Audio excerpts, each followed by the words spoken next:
ताहले आज आम स्टार्ट करिया लॉजिक। अरे भाई लॉजिक कौन?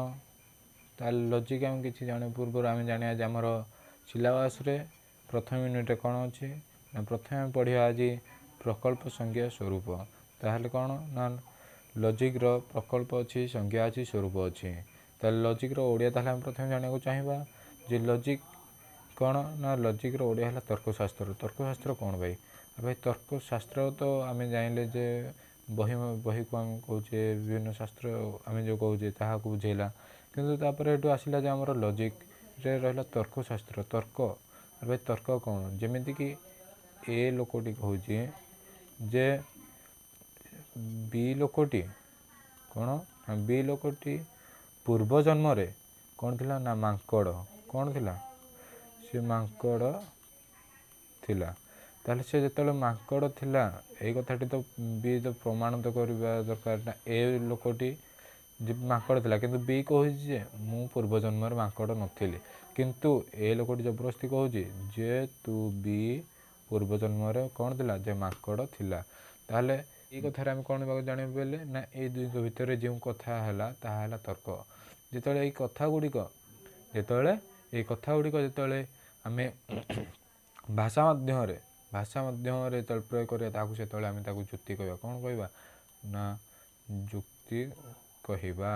ताहले जुक्ति कौन आमे जानिले कि नहीं? आमे जुक्ति कौन जानिले ताहले प्रथम आमे जानिया को पड़िबा जे लॉजिक विषय आउ किछि कहबा पूर्वरु मु प्रथम लॉजिक कोड कौन आसी जी तार किए प्रथम आकू बाहर करथिले जे लॉजिक गुटे विषय ताहा आमे जानिया। प्रथम आमे जानि को बाय जे तर्कशास्त्र। अरे भाई तर्कशास्त्र कौन प्रथम देखंतु मु लिखि देछि तर्कशास्त्र कौन हला।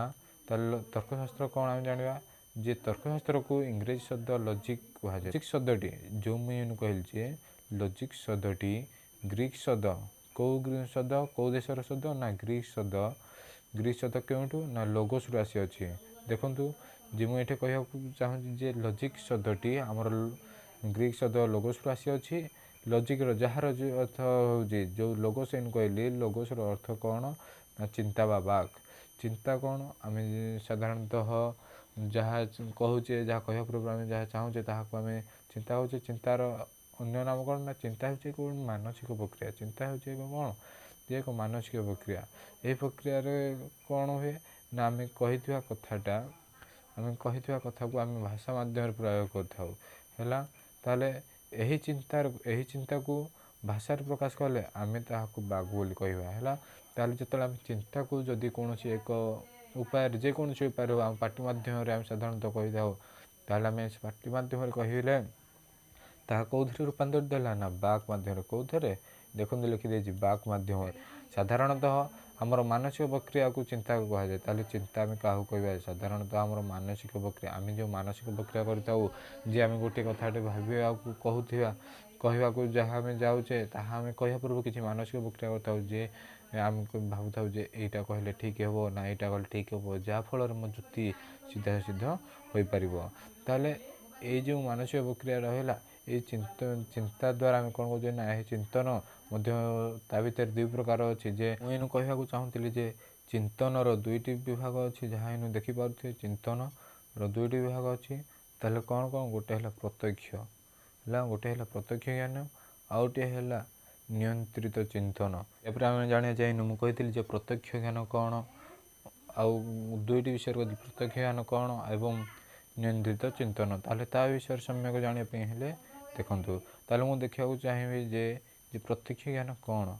प्रत्यक्ष ज्ञान कोन सेठा लिखि देला जे हमर जो इंद्रिय मानक द्वारा सीधा सड़क भाव रे डायरेक्ट जहाँ हम इंग्लिश रे कहया गले डायरेक्ट जहाँ जो ज्ञान हम पाउ थाउ ताको हम कोन कहि थाउ ना प्रत्यक्ष ज्ञान।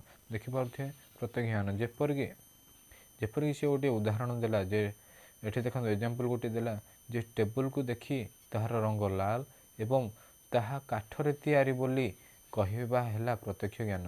ताले एठी जो उदाहरण देला जे टेबल आमे देखुथिया गोटे जिंस देखंतु प्रत्यक्ष ज्ञान गोटे उदाहरण जेपर कि देखंतु जे टेबल गोटे टेबल टी अछि ताहा हम प्रथम जानले जे ताहार रंग कोन जे लाल एवं ताहा केउथरे तयारी बोली आमे जानिबो पहिले ना ताहा काठरे निर्मित बोली आमे ताहा जानिबो पहिले। एहा होची हमर कोन ଯେ ପ୍ରତ୍ୟକ୍ଷ ଜ୍ଞାନ ବିଷୟରେ କିଛି ହେଲେ ଯେ ପ୍ରତ୍ୟକ୍ଷ ଆମର ଯେଉଁ ଇନ୍ଦ୍ରିୟମାନ ଅଛନ୍ତି, ଆମର ଯେଉଁ ଇନ୍ଦ୍ରିୟମାନଙ୍କ ଦ୍ୱାରା ଯେଉଁ ଅଛି, ତାଙ୍କ ଦ୍ୱାରା ଆମେ ଯାହା ଜାଣିବାକୁ ପାଇଲେ, ଯେଉଁ ସିଦ୍ଧାନ୍ତରେ ଆମେ ଉପନୀତ ହେବା, ତାହା ହେଉଛି ଆମର କ'ଣ? ପ୍ରତ୍ୟକ୍ଷ ଜ୍ଞାନ। ନିୟନ୍ତ୍ରିତ ଚିନ୍ତନ କ'ଣ?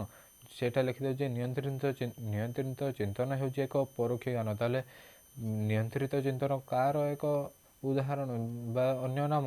ତାହେଲେ ନିୟନ୍ତ୍ରିତ ଚିନ୍ତନ ହେଉଛି କାହାର ନା? ପରୋକ୍ଷ ଜ୍ଞାନ। ଯେପରି ଏନୁ କହିଥିଲି ପ୍ରତ୍ୟକ୍ଷ ଜ୍ଞାନ ସେଠାରେ ଥିଲା, ସେଠାରେ ପରୋକ୍ଷ ଜ୍ଞାନ ଅଛି ହେଲା। ତାହେଲେ ନିୟନ୍ତ୍ରିତ ଚିନ୍ତନର ଅନ୍ୟ ନାମକୁ ତାହେଲେ କ'ଣ କହିବାକୁ ଯାଏ ନା? ପରୋକ୍ଷ ଜ୍ଞାନ। ଏହା କ'ଣ? ଏହା ଏକ ମାନସିକ ପ୍ରକ୍ରିୟା ଅଟେ ହେଲା। ଏହା ଏକ କ'ଣ? ମାନସିକ ପ୍ରକ୍ରିୟା। ଏହାଦ୍ୱାରା ଆମେ ଜ୍ଞାତରୁ ଅଜ୍ଞାତକୁ ବା ଜଣାରୁ ଅଜଣାକୁ ଗତି କରିଥାଉ। ତାହେଲେ ଏଠାରେ କୁହାହେଲା ଯେ ଏଠାରେ ଆମେ କ'ଣ କରୁ ନା? ଜ୍ଞାତରୁ ଅଜ୍ଞାତକୁ ବା ଜଣାରୁ ଆମେ ଯାହା ଜାଣିଥିବା, ସେଇ ଜାଣିଥିବା ଜିନିଷର ଅଜଣା ଜିନିଷ ଯାହା ଆମେ ଜାଣିନଥିବା ସେଇ ଜିନିଷକୁ ଗତି କରିବା। ଜ୍ଞାତ ବିଷୟ ହେଉଛି ନିୟନ୍ତ୍ରିତ ଚିନ୍ତନର ବିଷୟବସ୍ତୁ ଏବଂ ଅଜ୍ଞାତ ବିଷୟ ହେଉଛି ଏହାର ନିଗମନ ବା ସିଦ୍ଧାନ୍ତ। ତାହେଲେ ଯାହା ଆମେ ଜାଣିନଥିବା, ଯେପରି ଜ୍ଞାତ ବସ୍ତୁ ଏଠାରେ କ'ଣ ରହିବ ଆମେ ଦେଖିବା। ଗୋଟିଏ ଏକ୍ଜାମ୍ପଲ୍ ନେଇଗଲେ ଆମେ ଜାଣିଦେବା ଯେ ମୁଁ କ'ଣ କହିବା ପାଇଁ ଚାହୁଁଛି। ଦେଖନ୍ତୁ, ଯେ ମୁଁ କହିଲି ଯେ ପ୍ରଥମେ ଜ୍ଞାତରୁ ଅଜ୍ଞାତକୁ ବା ଜଣା ଜିନିଷରୁ, ଯେଉଁଟା ଆମେ ଜାଣିଥିବା ସେଇ ଜିନିଷର କେଉଁଠିକି ଯିବା ନା? ଅଜଣା ଜିନିଷକୁ ଯିବା ବା ଗତି କରିବା କୁ ଆମେ କ'ଣ କହୁଛେ ନା? ପରୋକ୍ଷ ଜ୍ଞାନ ବା ନିୟନ୍ତ୍ରିତ ଚିନ୍ତନ। ତାହେଲେ ଦେଖନ୍ତୁ, ଯେପରି ଆମେ କହିବା ଯେ ସମସ୍ତ ମନୁଷ୍ୟ ମରଣଶୀଳ, ସମସ୍ତେ ଏଇଟା ଆମେ ଜାଣିଛେ କି ନାହିଁ? ସମସ୍ତ ମନୁଷ୍ୟ ମରଣଶୀଳ ବୋଲି ଆମେ ସମସ୍ତେ ଜାଣିଛେ। କିନ୍ତୁ ତାପରେ ଏଠୁ କୁହାହେଲା ଯେ କ'ଣ ନା? ମନୋଜ ଜଣେ ମନୁଷ୍ୟ, ମନୋଜ ନାମକ ବ୍ୟକ୍ତି, ସେ କ'ଣ? ଜଣେ ମନୁଷ୍ୟ ଅଟନ୍ତି। ଠିକ୍ ଅଛି, ତାହେଲେ ମନୋଜ ଜଣେ ବ୍ୟକ୍ତି ଯିଏକି ମନୁଷ୍ୟ ଅଟେ। ତାହେଲେ ଆମେ ସିଦ୍ଧାନ୍ତ କ'ଣ ବାହାରିଲା ଯେ ମନୁଷ୍ୟ କ'ଣ? ଯେ କହିଲି ଯେ ମନୁଷ୍ୟ କିଏ ନା? ମନୋଜ। ତେଣୁ ମନୋଜ କ'ଣ ହୁଏ ନା? ମରଣଶୀଳ। କାହିଁକି? ଯେହେତୁ ଏଠି କୁହାହେଲା ଯେ ମନୁଷ୍ୟମାନେ ମରଣଶୀଳ ଅଟନ୍ତି। ଯେତେବେଳେ କୁହାହେଲା ଯେ ମନୁଷ୍ୟମାନେ ମରଣଶୀଳ, ଏଠି ଦେଖନ୍ତୁ ଲେଖି ଦିଆହେଲା ଯେ ମନୋଜ ଜଣେ ମନୁଷ୍ୟ। ତେଣୁ ମନୁଷ୍ୟ ଦେଖନ୍ତୁ ଯେ ମନୁଷ୍ୟ ମରଣଶୀଳ, ଫେରେ ମନୁଷ୍ୟ କିଏ? ଜଣେ ମନୁଷ୍ୟ କିଏ ଏଠାରେ ଅଛି ନା? ମନୋଜ। ତାହେଲେ ମନୋଜ ସର୍ବଦା କ'ଣ? ମରଣଶୀଳ। ତାହେଲେ ସମସ୍ତେ ମରଣଶୀଳ ଏଠି କୁହାହେଲା। ଏଠି ପ୍ରମାଣିତ ପାଇଲେ ଯେ ଆମେ ଜାଣିଛେ କି ଯେ ମନୋଜ ମରଣଶୀଳ ବୋଲି ଆମେ ଜାଣିନେ। କିନ୍ତୁ ଏଠାରେ କୁହାହେଲା କ'ଣ ଯେ ଆମେ ଏଠି ଜାଣିଛେ ଆଗୁଆ, କିନ୍ତୁ ଆମେ କ'ଣ ଜାଣିଛେ ଯେ ମନୁଷ୍ୟମାନେ ଯେତେ ପ୍ରକାର ମନୁଷ୍ୟ ଅଛନ୍ତି, କହିବାକୁ ଗଲେ ଯେତେ ଧର୍ମର ହୁଅନ୍ତୁ ନା କାହିଁକି, ସେମାନେ କ'ଣ? ସର୍ବଦା ମରଣଶୀଳ। କିନ୍ତୁ ଯେତେବେଳେ ଆମେ ଏଠି କହିଦେଲେ ଯେ ଏଇଟା ଆମେ ଜାଣିଛେ, କିନ୍ତୁ ଏଇଠି ଯେଉଁ କହିଦେଲେ ଯେ ଆମେ ମନୋଜ ମରଣଶୀଳ, ତାହେଲେ ମନୋଜ ଯେଉଁ ମରଣଶୀଳ କହିଲେ ତାହା ଆମେ ତ ଜାଣିନେ।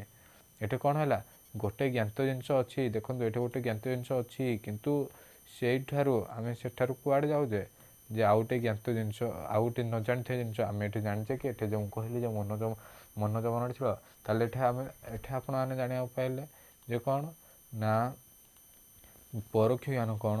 ଯେ ଆମେ ଯେଉଁଠି ଜାଣିଥିବା ଜିନିଷରୁ ନ ଜାଣିଥିବା ଜିନିଷ, ଯେପରିକି ଆଉ ଗୋଟିଏ ମୁଁ କଥା କହିବାକୁ ଚାହିଁବି, ଆଉ ଗୋଟେ ଉଦାହରଣ ଦେବାକୁ ଗଲେ ମୁଁ କହିପାରିବି ଯେ ସମସ୍ତ ପକ୍ଷୀ ଦ୍ୱିପଦ ଅଟନ୍ତି। କ'ଣ? ଯେ ସମସ୍ତ ପକ୍ଷୀ ଦ୍ୱିପଦ ଅଟନ୍ତି।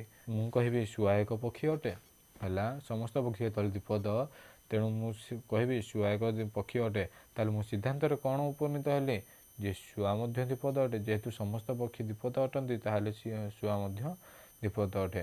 ଯେଉଁଭଳି ଭାବରେ ଏଠାରେ ମୁଁ କହିଲି ଯେ ସମସ୍ତ ମନୁଷ୍ୟ ମରଣଶୀଳ ଅଟନ୍ତି। ଦେଖନ୍ତୁ, ଯେ ମୁଁ ଏଠି କହିଲି ଯେ ସମସ୍ତ ମନୁଷ୍ୟ ମରଣଶୀଳ ଅଟନ୍ତି, ମନୋଜ ଜଣେ ମନୁଷ୍ୟ, ତେଣୁ ମନୋଜ ମରଣଶୀଳ।